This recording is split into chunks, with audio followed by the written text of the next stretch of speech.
आज पत्रकारिता ये एक मीडिया देश में एक महत्वपूर्ण बात बन गई है और अब कोई एक छोटा मोटा स्तंभ नहीं है, तो ये एक बहुत ही बड़ा स्तंभ है और जिसके पास बहुत सारी शक्तियां भी है, बहुत सारे अधिकार है और इसका व्यापकता या इसका अस्तित्व भी काफ़ी व्यापक बड़ा हो गया है। और आजकल के इलेक्ट्रॉनिक चैनलों के और इंटरनेट के ज़माने में मीडिया बिल्कुल कोई एक सुबह का अखबार या महीने में एक बार आने वाला मैगज़ीन नहीं है। तो ये घंटा प्रति घंटे, मिनट दर मिनट इंटरनेट पर जो समाचार आते रहते हैं, उसके कारण बिल्कुल प्रति मिनट लोगों के जीवन में इसका प्रवेश हो चुका है और इसलिए इसका प्रभाव भी बहुत व्यापक हो गया है। 24/7 के चैनल्स हो या आजकल सारे समाचार पत्र भी अपने ऑनलाइन मीडिया को रखते हैं और उस कारण से उनके सतत आने वाले समाचार ये मोबाइल्स पर भी लोगों के उपलब्ध होते हैं, आलेख भी उपलब्ध होते हैं और इसलिए इसके पाठकों की जो संख्या है या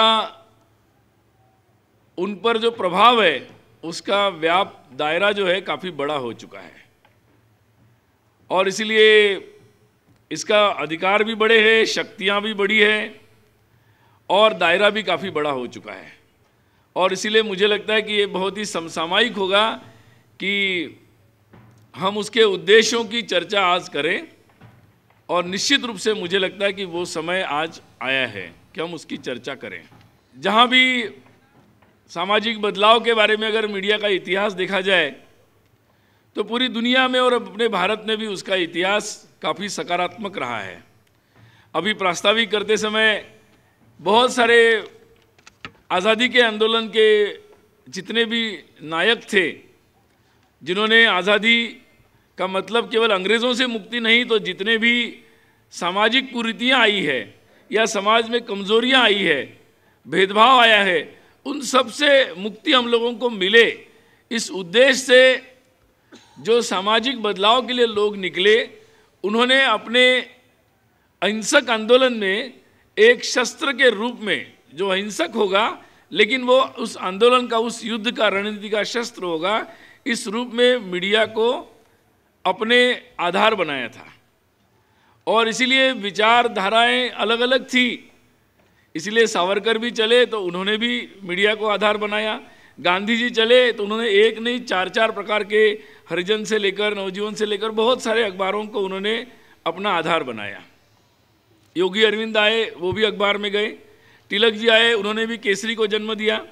तो जितने भी लोगों के हम नाम लेंगे और फिर सामाजिक बदलाव में जो लोग लगे थे, उन्होंने भी अलग अलग प्रकार की, प्रताप, कर्मवीर, बहुत सारे ऐसे नाम लिए जा सकते हैं कि किस तरीके से सामाजिक बदलाव के लिए मीडिया को एक माध्यम, महत्वपूर्ण माध्यम के रूप में लिया गया। और जब ये बातें हम लोग जब देखते हैं तो ये ध्यान में आता है कि उसका परिणाम भी काफ़ी रहा।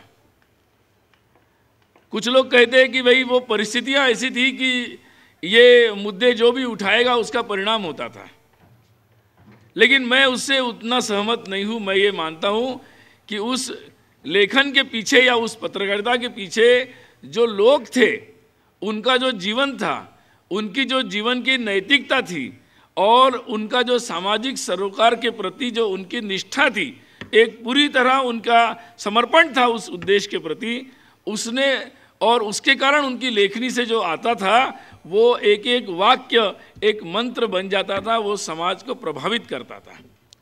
अगर हरिजन में सामाजिक बदलाव के लिए गांधी जी कुछ लिखते थे तो उसका प्रभाव जनता पर होता था। अगर तिलक जी कुछ स्वाधीनता के बारे में लिखते थे, उसका प्रभाव होता था जनता पर। और इसीलिए अगर मुकनायक और अन्य माध्यम से अगर अंबेडकर जी लिखते थे तो समाज में उसका बदलाव हुआ और आज जिसका एक अनुभव भी हम लोग ले सकते हैं।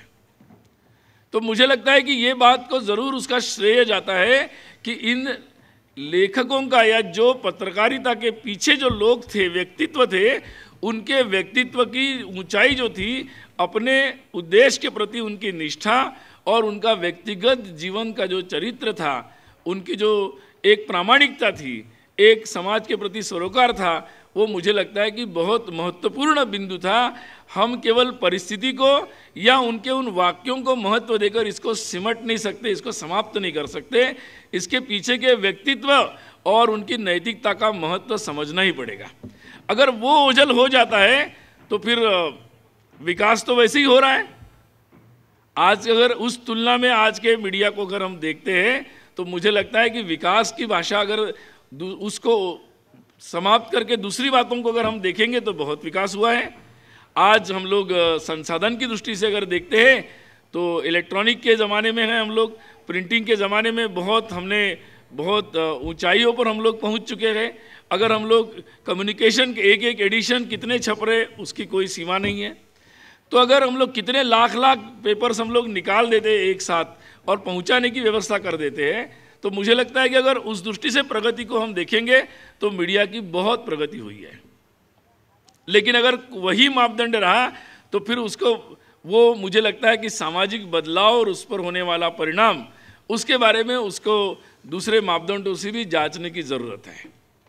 और मुझे लगता है कहीं ना कहीं उन मापदंडों पर जब हम आज के मीडिया को, पत्रकारिता को जब हम देखते हैं तो मुझे लगता है कि कहीं ना कहीं प्रश्न चिन्ह खड़े हो रहे हैं, प्रश्न चिन्ह खड़े किए जा रहे हैं। और इसीलिए मुझे लगता है कि आज उस पर चिंतन की ज़रूरत है। किसी भी व्यक्ति के देखिए, किसी भी व्यक्ति के जीवन में, किसी राष्ट्र के जीवन में, समाज के जीवन में एक उद्देश्य होता है और व्यक्ति अपने उद्देश्य के प्रति यूं ही समर्पित नहीं होता। अगर किसी व्यक्ति के जीवन में अगर कोई उद्देश्य लिया गया तो उस उद्देश्य के प्रति समर्पित रहना ये आसान बात नहीं होती है। वही बात किसी समाज के प्रति है, वही बात किसी राष्ट्र के प्रति है कि वो अपना एक उद्देश्य ले भी ले तो उसके प्रति समर्पित अगर उसको रहना है तो कुछ न कुछ उसके अंदर वो भाव स्थापित रहे, मजबूत रहे। इसके लिए कुछ उसके नैतिक या आध्यात्मिक, जिसको मैं कहूँगा, एक उसका स्थान या उसकी कोई बैठक उसके अंदर होने की बहुत ज़रूरत होती है। समाज में हम कहते हैं कि विद्या के बारे में मैं एक बार आप विश्वास करें न करें, मैं भी उतना नहीं करता हूँ, लेकिन एक तथाकथित विष उतारने वाला एक व्यक्ति मुझे मिला जिसके बारे में वो कोई जड़ी बूटी की दवा, मंत्र नहीं बोलता था, वो जड़ी बूटी की ऐसी कोई दवाएं लेता था जिस कारण से विष को वो उतारता था। तो मैंने कहा कि ये कोई चमत्कार है? उसने कहा नहीं, ये आयुर्वेद की प्राकृतिक जड़ी बूटियाँ हैं जिसके प्रयोग से ये दवा है जिसके कारण ये उतरता है। तो मैंने कहा कि ये किसी को सिखाते क्यों नहीं हो? तुम्हारी उम्र हो चुकी है, तुम मर जाओगे तो ये किसके काम आएगी? तो उसने कहा कि मैं तो देना चाहता हूँ, सिखाना चाहता हूँ, लेकिन कोई ढंग का व्यक्ति तो मिले कि जिसको मैं सिखाऊं। तो मैंने कहा इतनी जनसंख्या बढ़ रही है, तुमको कोई ढंग का व्यक्ति नहीं मिल रहा है? उसने कहा ढंग का। मैंने कहा तुम्हारा क्या मतलब हुआ ढंग के व्यक्ति का? तो उस अनपढ़, जिसको आज हम लोग तथाकथित अनपढ़ कहते हैं, उस व्यक्ति ने मुझे कहा कि भाई व्यक्ति तो वो मुझे चाहिए कि जो मैं उसको ये ज्ञान दे दूँ तो वो लोगों का शोषण न करे, बल्कि लोगों की सेवा में अपने इस ज्ञान का उपयोग करे। क्योंकि जिसने मुझे दिया था उसने मेरे से यही शपथ ली थी और मुझे फिर ये ज्ञान दिया था। तो मुझे ये ज्ञान उसी को देना है कि जो इस शपथ का पालन करेगा। यानी हम जो कहते हैं कि सुपात्र में दान होना चाहिए। शक्ति किसी के पास भी कोई जा रही है तो वो शक्ति अगर समाज के लिए उपयोग होना है तो कोई निश्चित उसकी निष्ठा उसके अंदर ज़रूर चाहिए, तभी वो सामाजिक अपने उद्देश्य के प्रति या वो निष्ठा उसकी बनी रह सकती है। और इसलिए पर्पस ऑफ लाइफ ये बहुत ज़रूरी है जीवन के किसी भी क्षेत्र के लिए। ये केवल मीडिया के लिए नहीं, किसी भी क्षेत्र में जाइए उसके लिए purpose of life is very important, बहुत महत्वपूर्ण है। और इसीलिए अगर इस तरीके का उद्देश्य किसी के अंदर आना है तो वो आध्यात्मिकता का आधार उसको ये शक्ति दे सकता है। देखिए शक्ति कई प्रकार की होती है। किसी के पास पैसे की शक्ति होती है, किसी के पास मतलब धन की शक्ति होती है, किसी के पास राजनीतिक ताकत होती है, किसी के पास विद्या की ताकत हो सकती है, और अलग अलग प्रकार, शस्त्र की ताकत हो सकती है, और भी तरह की कई सारी शक्तियाँ किसी के पास भी हो सकती है।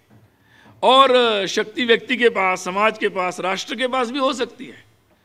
लेकिन महत्वपूर्ण होता है कि वो शक्ति किस दिशा में जाएगी। अगर वो शक्ति सही दिशा में जाती है तो वो सामाजिक बदलाव सकारात्मक रूप से लाती है। अगर वो शक्ति के पास कोई उद्देश्य नहीं है तो वो शक्ति तो बन सकती है, बहुत बड़ी शक्ति बन सकती है, लेकिन वो सही उद्देश्य के प्रति नहीं जा सकती।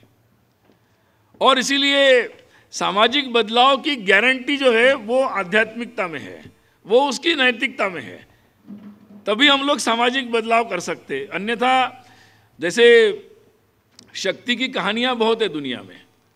अगर किसी व्यक्ति को, मैं हमारे विद्यार्थियों को कहूँगा, 2 दिन कोई अगर जिम में या व्यायामशाला में जाता है, थोड़ा कस लेता है, तो दूसरे दिन से वो लोगों को दिखाना शुरू कर देता है।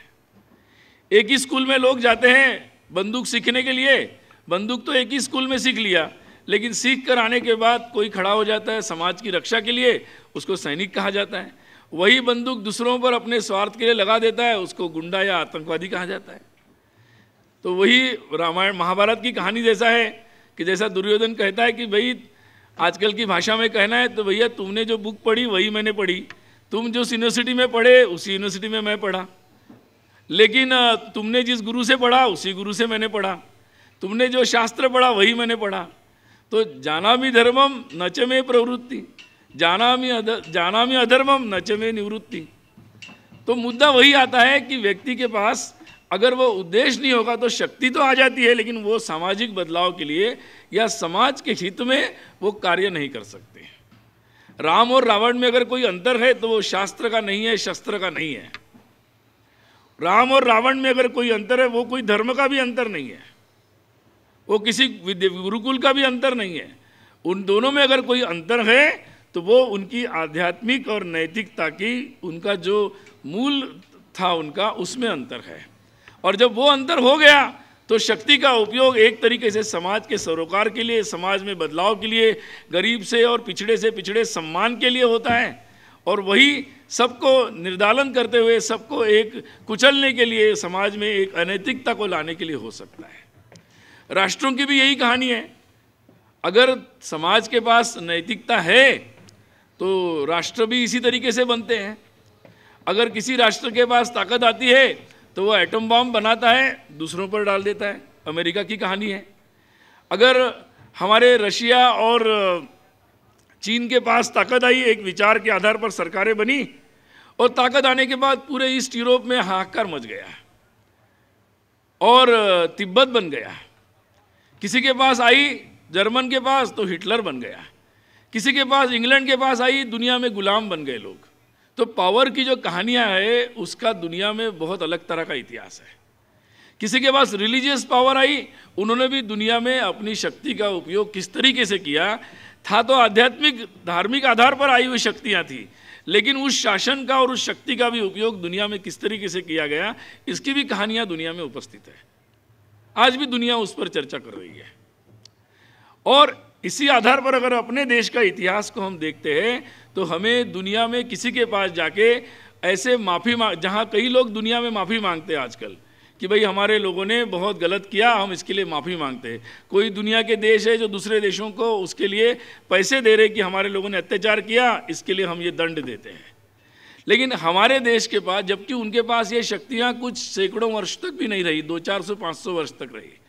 जबकि हमारे देश का इतिहास अगर हम देखते हैं तो हमारे पास राजनीतिक, धन, विद्या, हर तरह की शक्तियाँ जो है हमारे देश के पास हजारों वर्षों तक रही। लेकिन हमारी शक्ति का उपयोग, क्योंकि उसका आधार आध्यात्मिक और नैतिक था और उसमें उसको बहुत महत्व दिया गया, शिक्षा में भी उसको महत्व दिया गया कि आप कर्म कोई भी करो, विद्या को किसी भी रखो, किसी भी क्षमता को रखो, लेकिन अगर उसके साथ आपकी नैतिकता, आध्यात्मिकता नहीं है तो वो आपकी शक्ति सामाजिक बदलाव के लिए, सकारात्मकता के लिए उपयोग में नहीं आएगी। और इसी कारण से हिंदुस्तान के साथ इतनी ताकत रहने के बाद भी हजारों वर्ष तक न पानी को डर हुआ, न पशुओं को, न पृथ्वी को, न जल को, न पहाड़ को, न किसी समुदाय को, न किसी भाषा को, न किसी पंथ या संप्रदाय को, न किसी इस प्रकार के राष्ट्रों को, किसी को इस तरीके का अन्याय अत्याचार नहीं हुआ। और इसी कारण से हमें गर्व है कि हमें अपने पूर्वजों का ऐसा कोई कर्म नहीं है जिसके लिए हमें दुनिया के किसी के साथ माफ़ी मांगनी पड़े। और इसीलिए मुझे लगता है कि ये आज के समय में भी जब हमारा इंटरनेट का और एक सबसे आधुनिक तरीके के तकनीकी का ज़माना हमारे सामने आया है और मीडिया भी उस क्षेत्र में जितनी भी नई तकनीकी आई है, मुझे लगता है अगर उसका मैक्सिमम सर्वाधिक अगर उसके सबसे मॉडर्न आधुनिक तरीके से उसका उपयोग करने में मीडिया सबसे आगे है। और मुझे लगता है कि ये बिल्कुल सही है और सटीक भी है कि इसका उपयोग होना चाहिए, क्योंकि अपनी शक्तियों को बढ़ाना, इसमें कोई कमी नहीं है, शक्तियों को हमेशा निरंतर बढ़ते ही जाना चाहिए। लेकिन शक्तियों को बढ़ते समय उसके लिए एक आध्यात्मिक बात की बहुत बहुत बहुत ज़रूरी है। और मुझे लगता है कि ये बात आज के मीडिया के लिए भी बहुत ज़रूरी है। आज के मीडिया में बहुत सारे सकारात्मक प्रयोग भी कई सारे मीडिया के लोग कर रहे हैं। अभी अभी इंडिया टुडे ने एक अंक निकाला था जिसमें केवल सकारात्मक समाचारों को लेकर उन्होंने वो घटनाओं को लेकर अंक निकाला। आजकल कभी कोई पेपर स्पीकिंग ट्री लिखता है, कोई जागरण वगैरह जैसे और बहुत सारे ऐसे कोई केवल सकारात्मक समाचारों को अपने प्रथम पृष्ठ पर स्थान देते हैं। बहुत सारे ऐसे प्रयोग मीडिया के अंदर से भी प्रारंभ हुए हैं और बहुत सारे कुछ चैनलों ने भी इस प्रकार का प्रयोग किया है। मुझे लगता है कि मीडिया के अंदर भी ये बहस प्रारंभ हो चुकी है और मुझे लगता है कि आज बहुत ज़रूरी और आवश्यक है। कई बार ये विषय भी उठता है कि भाई केवल मीडिया का ही ये दायित्व है क्या? जैसे कभी कभी हमारे शिक्षक लोग कहते हैं कि भाई दुनिया कहाँ जा रही है, आप शिक्षकों से ही सारी नैतिकता का पाठ और उनसे ही क्यों अपेक्षा करते हो? कभी कभी हमारे मीडिया के लोग भी पूछते हैं कि भाई केवल मीडिया से ही आप सारी दुनिया की अपेक्षा क्यों करते हो कि वो लोग बिल्कुल सच्चे महात्मा की तरह चलते रहे और दुनिया किस दिशा में जा रही है। तो मुझे लगता है कि ये ऐसे कुछ कर्म है कि जिनका उद्देश्य केवल रोज़मर्रा की ज़िंदगी से नहीं है, केवल रोज़मर्रा की रोजी रोटी से या ज़िंदगी से नहीं है, तो उसका एक दूरगामी एक सामाजिक सरोकार है जो केवल तात्कालिक जीवन चलाने के लिए उसकी उपयोगिता नहीं है, तो उसकी उपयोगिता एक दूरगामी समाज के दिशा दर्शन में है, समाज के बदलाव में है। आज अगर हमारे देश में महिलाओं पर अत्याचार की घटनाएं लगातार हो रही है तो निश्चित रूप से देश में कानून बनना चाहिए और कड़े कानून होना चाहिए, ताकि कोई भी ऐसा हो कि जो अगर ऐसी का हरकत करे तो उसको भय लगना चाहिए। लेकिन मुझे लगता है कि ये काम कानून और सरकारें और संसद शायद कर सकती है, लेकिन इसके आगे का काम होगा कि ऐसी घटनाएं होती क्यों हैं, ये प्रश्न चिन्ह उठाने का और उसके जवाब ढूंढने का, जो सत्य की खोज करने का काम मीडिया के ऊपर आता है कि भाई उससे आगे बढ़ो, केवल वहाँ तक अपनी बात को सीमित मत करो और आगे बढ़कर ये देखो कि भाई आज हमारे देश के युवा, जिस देश में आने वाले समय में सबसे ज़्यादा युवाओं की संख्या होने वाली है, उस देश में ऐसे युवाओं के मन में विचार क्यों आते हैं, क्यों ऐसा, क्या ऐसे माहौल में हमारी कोई कमी हुई है, क्या शिक्षा में ऐसी कोई कमी हुई है, क्या हमारे परिवार में ऐसी कोई कमी हुई है? ऐसे प्रश्नों को उठाना और उसके सत्य को खोजना मुझे लगता है कि आज मीडिया के लिए जिम्मेदारी का विषय है। केवल स्त्री स्वाधीनता और स्त्री मुक्ति के विचारों को निश्चित रूप से उठाने की ज़रूरत है, ताकि एक बराबरी का स्थान और एक सम्मानपूर्वक स्थान स्त्री के लिए साबित होना ज़रूरी है, स्थापित होना ज़रूरी है। लेकिन मुझे लगता है कि उससे आगे केवल कानून से ये स्थापित नहीं होगा, तो समाज में वो बदलाव आने की ज़रूरत है, समाज की मानसिकता में वो बदलाव लाने की ज़रूरत है। तो मुझे लगता है कि वैसा वातावरण और वैसा माहौल जो शायद सरकारें या राजनीतिक दल नहीं बना सकते, जो शायद आज हमारे विश्वविद्यालय जिनको इसको बनाना है, जो एकेडमिक जगत है, तो उसकी शुरुआत करने के लिए मुझे लगता है कि आज का सशक्त माध्यम एक मीडिया है जिसको इसकी पहल करने की ज़रूरत है।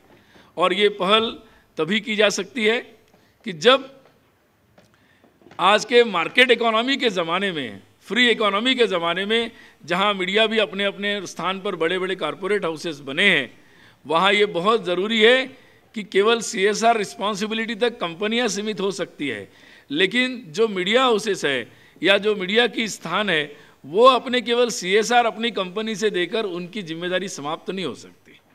तो उनकी जिम्मेदारी उससे आगे बढ़ती है और उनके लिए ज़रूरी है कि वो अपने समाज के हित में क्या है। अगर शील की बात आगे बढ़नी है तो अश्लीलता के अंक निकालकर हम सामाजिक बदलाव की अपेक्षा समाज में नहीं कर सकते। अगर हम स्त्री का सम्मान चाहते हैं तो उसके लिए निश्चित रूप से कुछ मापदंड स्वतः होकर मीडिया हाउस में भी बताने की ज़रूरत होगी।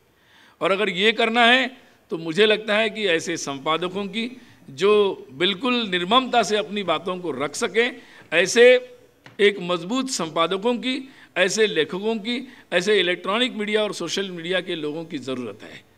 और जिनकी लेखनी किसी बड़ी बड़ी कंपनियों के सामने मजबूर नहीं होगी, तो जिनके सामने बड़े बड़े हाउसेस भी मजबूर होंगे कि समाज में इस नैतिक व्यक्ति का सरोकार इतना हो कि बड़ी बड़ी कंपनियां और मीडिया हाउसेस भी ऐसे व्यक्तित्व के सामने वो शरणागत हो।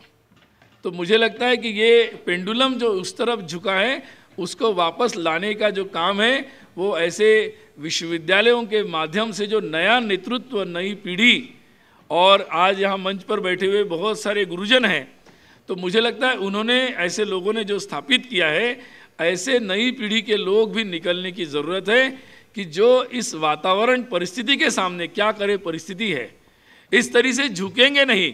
तो हाँ, हम समाज में बदलाव लाना चाहते हैं। अगर स्त्री का सम्मान चाहते हैं तो वो हर जगह सम्मान देना पड़ेगा। अगर कहीं उसके बारे में सटीक टिप्पणी करनी होगी तो करनी पड़ेगी। अगर सरकारों के बारे में अगर भ्रष्टाचार पर जितनी कड़वी टिप्पणी करते हैं, उतनी ही कड़वी टिप्पणी हमें समाज में जो नैतिक बदलाव अपेक्षित है, सामाजिक बदलाव अपेक्षित है, उस पर भी करनी पड़ेगी। अगर बड़े बड़े कॉरपोरेट हाउसेस में ऐसी बातें आती है, उस पर भी करनी पड़ेगी। तो मुझे लगता है कि ये तभी संभव है जब एक नैतिक और आध्यात्मिक जीवन जिसका हो। क्योंकि व्यक्ति अगर कहता है कि उसकी अगर नैतिक और आध्यात्मिक बैठक नहीं है तो उसकी आवश्यकताएं बढ़ जाती है, वो व्यक्ति की हो या संस्थाओं की हो। जब आवश्यकताएं थोड़ी ज़्यादा हो जाती है तो फिर वो मर्यादाओं में रह नहीं सकते और वो अमर्यादित हो जाती है, फिर निर्भरता बढ़ती है। जब निर्भरता बढ़ती है तो फिर वो अपने निर्भयता से अपनी बातों को नहीं रख सकते, अपने उद्देश्य के प्रति अपनी निष्ठा नहीं रख सकते। और इसलिए मुझे लगता है कि इन बातों पर इसकी कोई एक ऐसे नेतृत्व तैयार हो। तो मुझे लगता है कि आज हम लोग दार्शनिक अनुसंधान और मीडिया बहुत ही एक ऐसा संयोग है कि ऐसे महत्वपूर्ण लोग यहाँ पर आज आए हैं। और आज का मुझे लगता है कि इस तरह से इस एक मूलभूत चर्चाओं को जन्म देना चाहिए। मुझे लगता है कि ऐसे बहुत सारे ज्ञान का भंडार और संपदा अपने देश के पास है, जिसको अपने देशवासियों के लिए और पूरी दुनिया के लिए आज खोलने की ज़रूरत है। तो मुझे लगता है कि एक महान उद्देश्य को लेकर आने वाले समय में मीडिया की जिम्मेदारी और दायित्व तो बहुत बड़ा है। उस दृष्टि से आगे बढ़ने की भी ज़रूरत है।